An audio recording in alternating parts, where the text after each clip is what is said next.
so for the butterflies, I've got a lot of layering of kind of these organic, fluttery light layers, like sugar packets, mouth noises, shakers, fluttering from feathers, buzzing, plastic sticks, which work really well as well, actually. And then these are all grouped into a bus up here, which I then applied Dust, which is a SoundMorph plugin, which is a great one. It works really well in this situation because you've got these virtual emitters, which then have positional data, so you can kind of create a swarming effect as they sort of fly around the listener. So with that applied, I was able to get a file like this, which has the panning and swirling. I also applied that to a old file I had, which is this kind of granular warbling effect, which worked, I think, really well as kind of a magical layer on top of the butterfly organic layer. And it's pretty subtle, but it works as long as you don't have it too hot in the mix.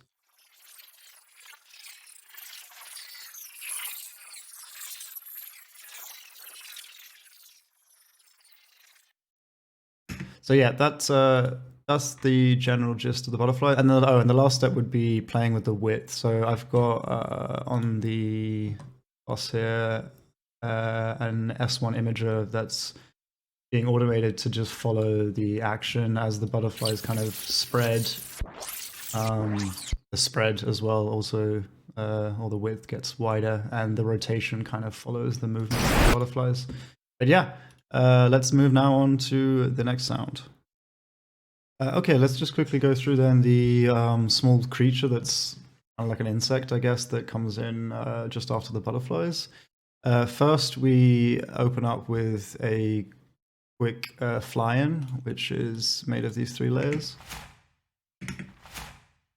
Just a lightly processed jacket flap, umbrella opening.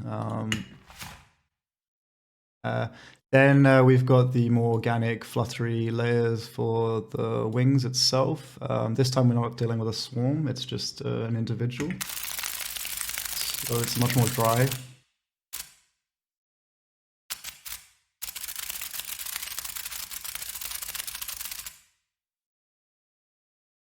And that just sort of dominates the center of the mix as well. If we just bring in the other stuff quickly in the background, because we also have this kind of granular chirping happening, which works really well in this sequence.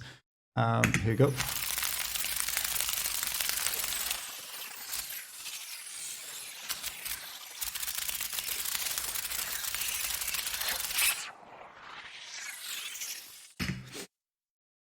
And then, yeah, we have a little squeal as he gets hit by the bubble, which is a piece of glass that's just been pitched up. That's a piece rubbing on a piece of glass, I mean. Works pretty well. Yeah, now we'll move on to the next sound. Okay, so let's go through the light bulb sequence with the sort of insects that act as filaments inside of the floating light bulbs. The first kind of general layer, I wanted a sort of an ambient kind of bell-like pad texture. And we started out with something like this. And then we're just chucking on quite a lot of processing, actually, to get something a little bit more interesting.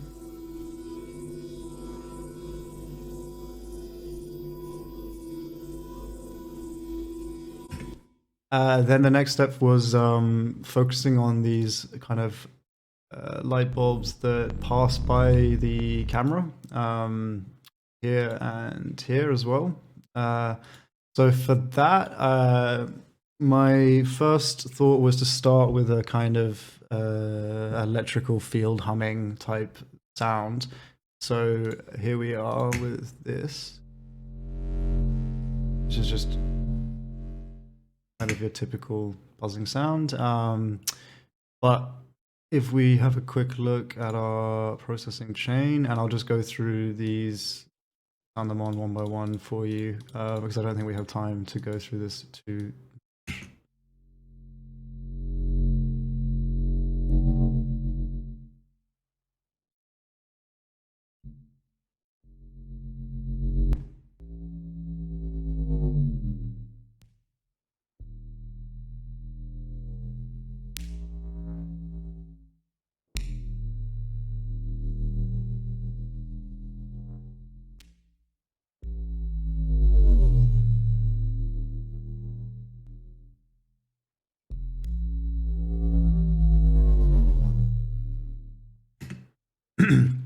Right, there you go. So I just bounced that down, and then we'll just take the effects back off. So this is what we're left with. And then I'll just play the whole sequence for you.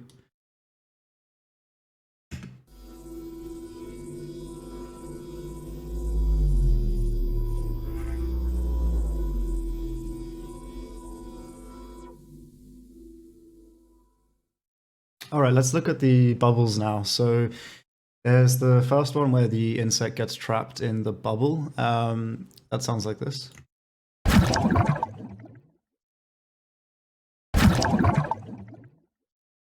So for that sound, it's mostly made up of recordings of things being dropped into water, or microphones underwater recording anyway, things being dropped. So it works pretty well naturally. However, I wanted to increase the impact a little bit more. So we've got, for instance, this layer here.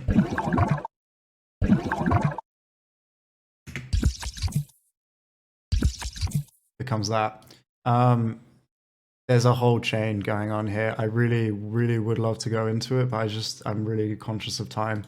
So that chain's making a kind of liquidy already. And then we combine that with a more natural layer.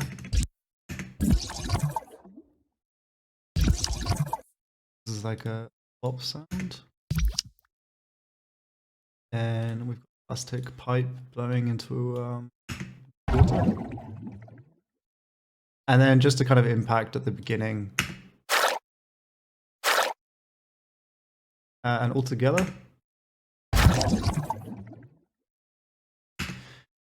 Great. Now we'll move on to the second bubble. So this one is with the kind of alien tentacle monster thing floating inside it. I do not know what the creature's name is. There's no noticeable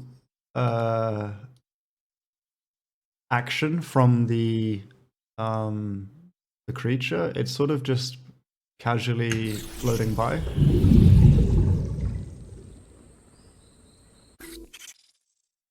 Let's have a quick look at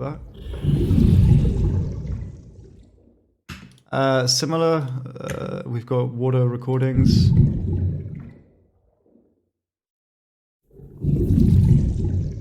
Some that have been processed again, I believe. So you can hear that probably turned into,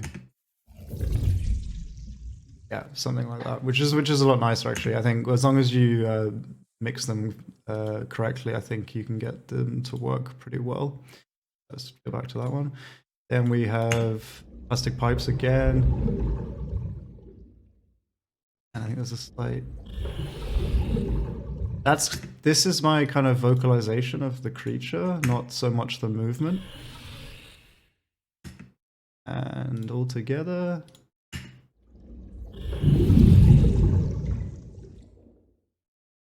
Okay, so here is the lion tiger monster, just in isolation.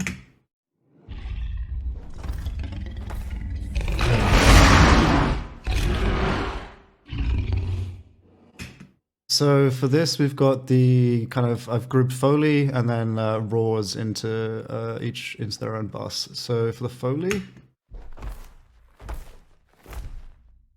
we have all the dirt steps, some sub layers, dirt movements, also this kind of feather texture as well, which works well with the kind of spiny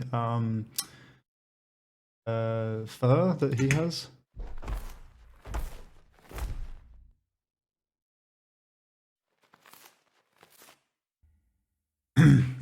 But yeah, there's not really a lot of processing going on. It's just a bit of EQing and compression for the Foley. Then we have the raw itself.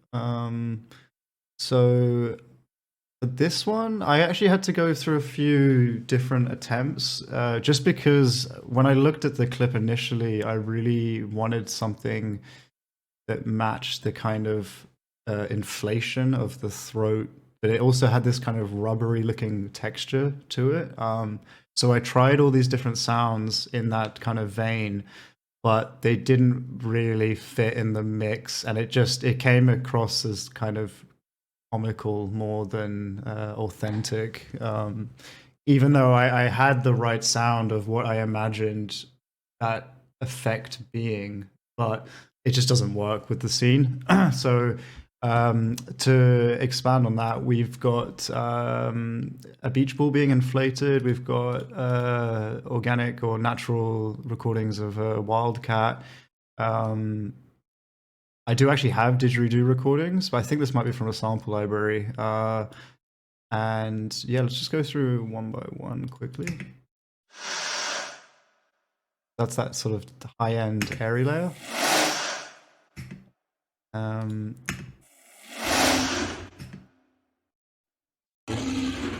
I really like that sound. I think it's a great sound.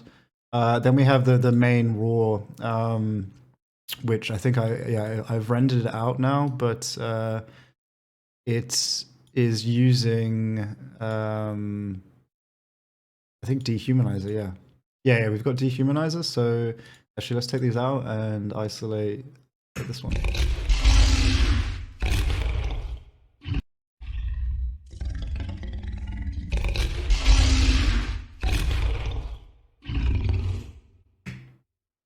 Have a quick look in I'm sure you're familiar with dehumanizer, but if not, then here it is. It's kind of this visual scripting setup where you drop in modules and nodes you can choose from up here. And it's really, really great for creature vocal design. So that kind of creates that base layer, and then let's have a listen to this one. Yeah, so we've just got another raw coming in underneath it. I think also at the beginning of the clip where I'm trying to bring out some of the breath and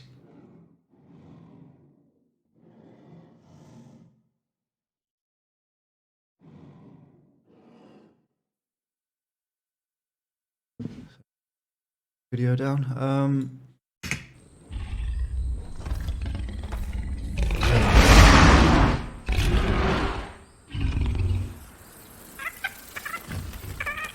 Yeah, it's moments like this. Unfortunately, I could have probably gone and recorded some more breathing, but I think this moment right here, he's sort of sniffing as the bird creatures pass by. Okay, so here we have the birds at the end of the scene. So let's just have a quick listen.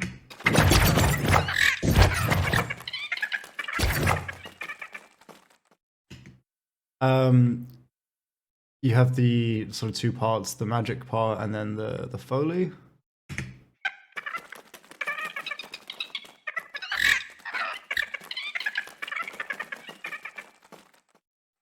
The way I did the Foley for this, I treated the main bird in isolation, or not the main bird, but the larger one. And then I went on to deal with the smaller ones. The way I created the footsteps was actually by taking source layers of movement through dirt or movement across with cloth, for instance, things that have small peak transients.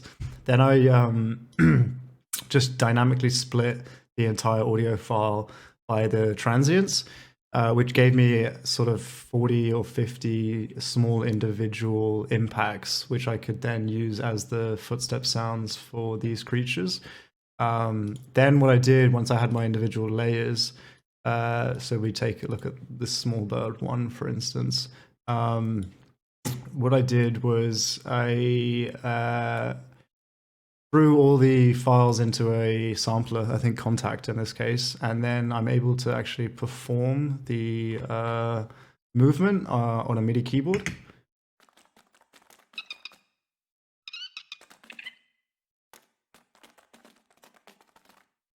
And that works really well, especially with when there's a lot of footstep movement that needs to be tracked quite carefully, because we're not at the point where the brain can't detect the feet. It's still pretty identifiable. Like you can track each animal, so you need to track them frame by frame for this kind of scene, which is how I've done it using a sampler. And then it also allows me to easily manipulate the audio files because I can slightly pitch up and pitch down, or swap out, in fact, the whole all the files easily, because the MIDI data is giving me the position in the timeline. So then I can just replace the audio file, and that works quite well. And then after the Foley, we can move on to sort of the magic part of it, where they teleport. One thing about the birds, though, that I should point out is that creatively, you can see that these creatures are quite high-spirited, let's say. They're carefree. They don't seem to care that the monster's trying to kill them or eat them. They're just like teleporting around it, having fun, kind of playing tag. So that automatically makes me think, okay, they should be very kind of chirpy and upbeat sort of animals, which we can try and reflect in their sound design as well. So let's have a look now at the magic.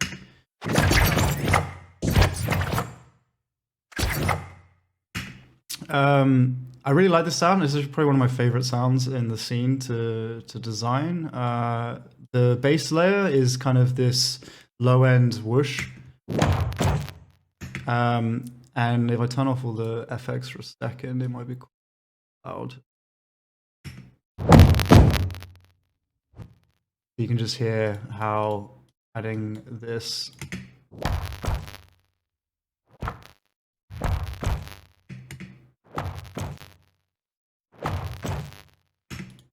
that's our signal chain, or effect chain, I should say, sorry, for the bass layer. Then what I wanted to do is you have the sort of the teleport away and the reappearing. So I've just reversed the initial file, which I think works really well for the kind of reappearing animation that comes up. So you've got these low end ones, then there's a sort of motion to the animation, which is like a spinning thing. So my initial idea was just to start with like a bullwhip sound that sounds like this. And then we can apply our FX. Quite a lot of stuff, actually. Just giving us something much more usable. And also, it sort of has that slapback from the crystallizer, which I think might sound strange in isolation, but I think it works well with the total mix. And then that's just more of them for the other layers. Then we have these high zips and zaps. These are just like kind of high pings. It's almost like ricochet sounds for gunfire. I think that works well with their character and making them seem playful. Then just to add a little bit more high-end crack, we've got these very short zip sap sounds. Yeah, and then all together that gives us this.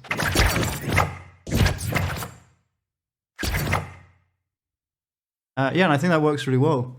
So that's it for that sound.